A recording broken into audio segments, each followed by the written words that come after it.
सभी रसोइया दीदी को आशीष कुमार सिंह, अध्यक्ष एमडीएम रसोइया संघ का सादर नमस्कार, सादर प्रणाम।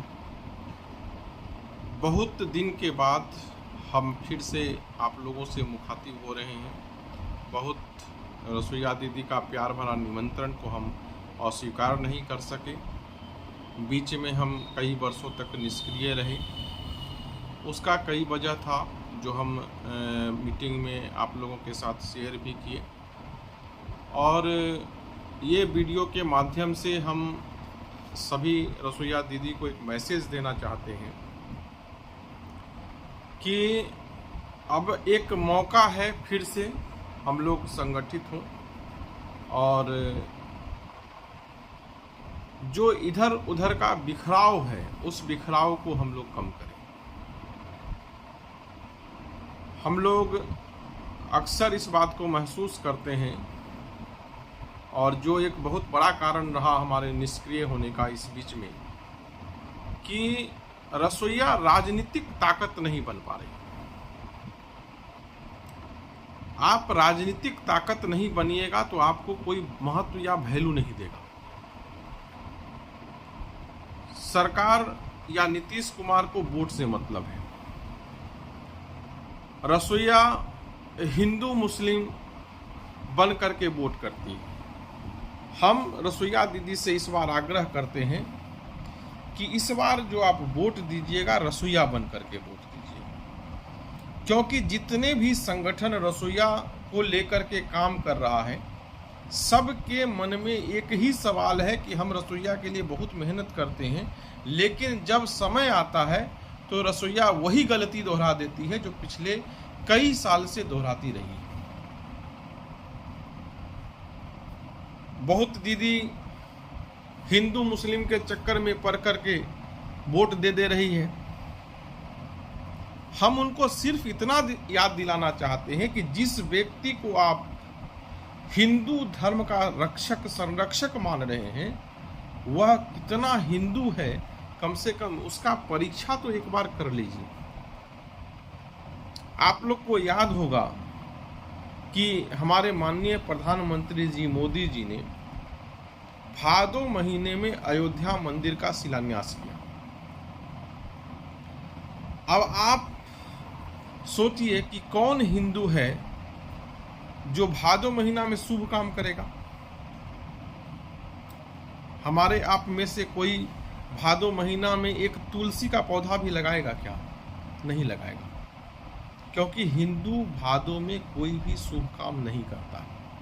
यह एक बिंदु रहा जो आपको याद रखने का है। दूसरा है, मंदिर भगवान राम का बन रहा था। आपको याद होगा कि भगवान राम जब श्रीलंका में रावण को हराकर वापस आए थे अयोध्या, तो एक अश्वमेघ यज्ञ का आयोजन हुआ था। उससे पहले माता सीता को वनवास दे दिया गया था।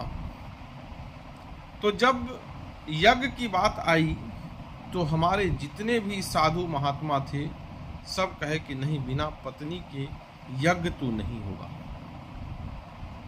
और उसका परिणाम यह हुआ कि भगवान राम को भी अपनी पत्नी का मूर्ति साथ में बैठा करके यज्ञ करना पड़ा।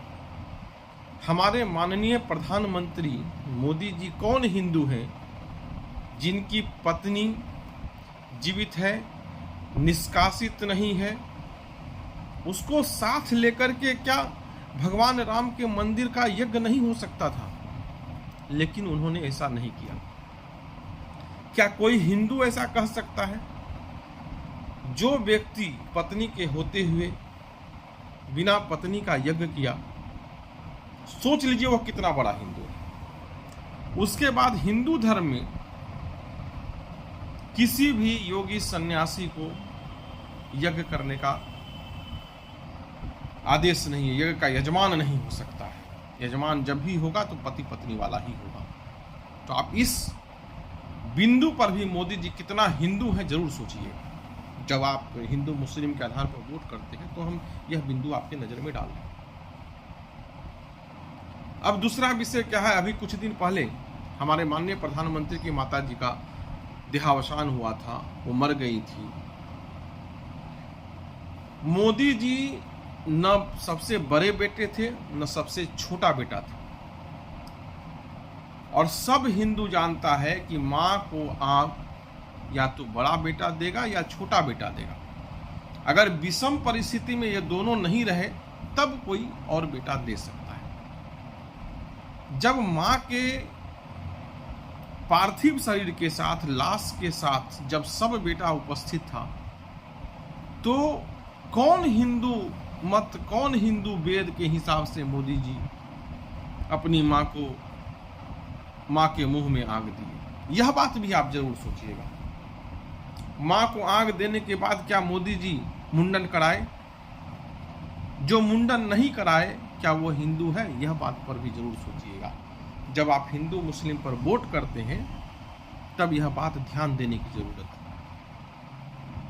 हम आप हिंदू मुस्लिम पर लड़ते रहिए, और इधर आरएसएस के वरिष्ठ प्रचारक, भाजपा का जो पैतृक संगठन है, जो भाजपा का गार्जियन संगठन है, उसका प्रचारक अपना बेटी का शादी मुसलमान से कराता है।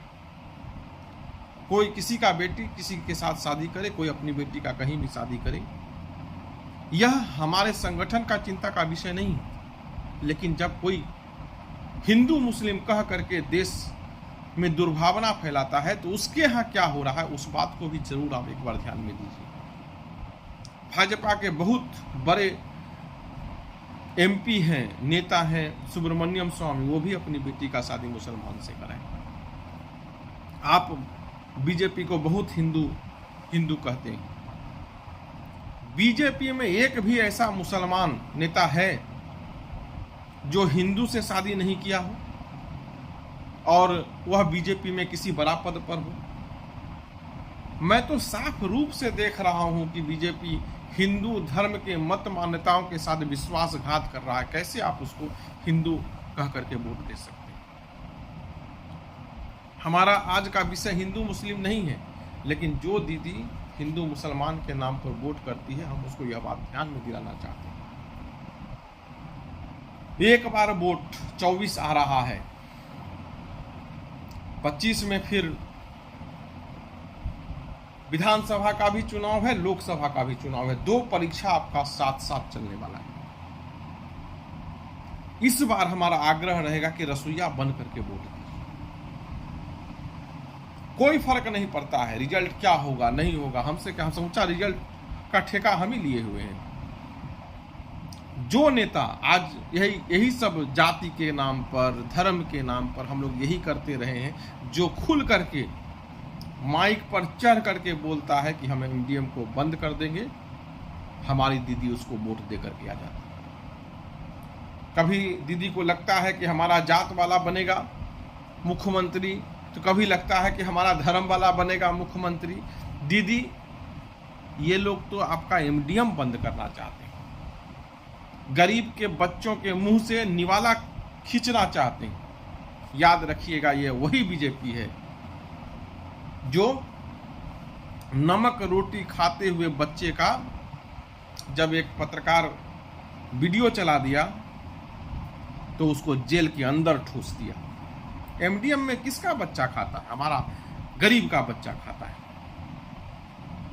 और ये लोग गरीब का निवाला छीन लेना चाहते हैं। ऐसे लोगों से सावधान रहिए। बहुत दीदी कह रही थी, आज जब इतने दिन के बाद मुलाकात हुआ तब हमको एहसास हुआ कि नहीं, कितना चीज फिर वहीं लौट करके चला आया जहां से हम छोड़ करके गए थे।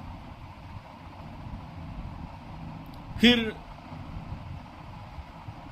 कार्य क्षेत्र में अन्याय हो रहा है, जो काम रसोइया को मिला है उससे अधिक काम कराया जा रहा है, रसोइया को सामान कम मिल रहा है। पानी जैसा दाल बनता है तो गांव वाला बोलता है कि दीदी पानी जैसा दाल काहे खिलाते हैं। तो हम दीदी आपको बोलना चाहते हैं, रसोइया दीदी, जो शिकायत करे कि खाना खराब है, आप उसको कहिए कि एमडीएम में ये प्रावधान है कि आप बैठ करके खाना बनाइए, बैठ करके हमको सामान दिलाइए। अगर हम खोइचा में भर करके घर ले जाएंगे तब आप बोलिएगा। सब एक एक दाना वहाँ पर कढ़ाई में डलेगा, तसला में डलेगा और बनेगा, वही आपके बच्चों को मिलेगा। जो ग्रामीण एमडीएम के खाना का शिकायत रसोईया दीदी से करते हैं तो हम उनसे एक आग्रह करना चाहते हैं कि आप स्कूल में बैठिए, अगर कोई आपको बैठने नहीं देता है खाना बनने वक्त वहाँ पर, तो आप हमको बताइए, आशीष कुमार सिंह वहाँ बैठ करके खाना बनवाएगा, नापी करवा करके खाना बनवाएगा। लेकिन तमाम ग्रामीणों को हमको कहना है कि लाखों स्कूल है, सब जगह एक समय में आशीष सिंह नहीं पहुँच सकता। यह जिम्मेवारी बच्चे का गार्जियन को लेना होगा, जो ये सोचते हैं कि हमारे बच्चे को पौष्टिक आहार मिले स्कूल में। बैठिए ना, 5-5 को गार्जियन सप्ताह में अपना पारा पारी बांध लीजिए, देखिए खाना कैसा मिलना शुरू होता है। बच्चा फूल जैसा खिल नहीं जाए तो बताइए, इतना पोषण मिलेगा, इतना पैसा सरकार दे रहा है, इतना पोषण का सामान सरकार भेज रहा है कि बच्चा अगर हमको खा लेगा तो उसका देह फूल के जैसा खिल जाएगा, दिमाग इतना विकसित हो जाएगा कि एक बार पढ़ेगा तो याद हो जाएगा। सब मिलिए ना, केवल रसोईया दीदी को कोसने से नहीं होगा। ग्रामीण भी आकर के मैदान में खड़ा होइए, अपने बच्चे को खाना तो कम से कम ठीक से दिलवा दीजिए, जो उसका हक अधिकार है। अगर कोई बच्चा आज के तारीख में कुपोषित रह जाएगा तो जिंदगी भर कमजोर रहेगा। बुढ़ारी में कितनों घी पिला दीजिएगा, उसका बचपन वाला पोषण के कारण वह जिंदगी भर खड़ा नहीं हो पाएगा। आज मौका है, स्कूल के बच्चों को अच्छा खाना खिलवाइए ताकि देश हमारा मजबूत हो, देश का मानसिक स्तर ऊंचा हो। हर स्कूल में पोषक खाना बच्चे को मिलना इसलिए ज़रूरी है। ग्रामीण से यह आग्रह है कि रसोईया दीदी को मत कोसिए, रसोईया दीदी को साथ दीजिए, रसोईया दीदी को मजबूत करिए। ये हमारा आप लोगों से आग्रह है। रसोईया दीदी से आग्रह है कि आप एक राजनीतिक शक्ति बनिए, आप वोट रसोईया बन करके दीजिए। कोई जाति नहीं, कोई पाति नहीं, कोई पार्टी नहीं, कोई धर्म नहीं, केवल एक धर्म रसोईया, केवल एक कर्म रसोईया, केवल एक भविष्य रसोईया।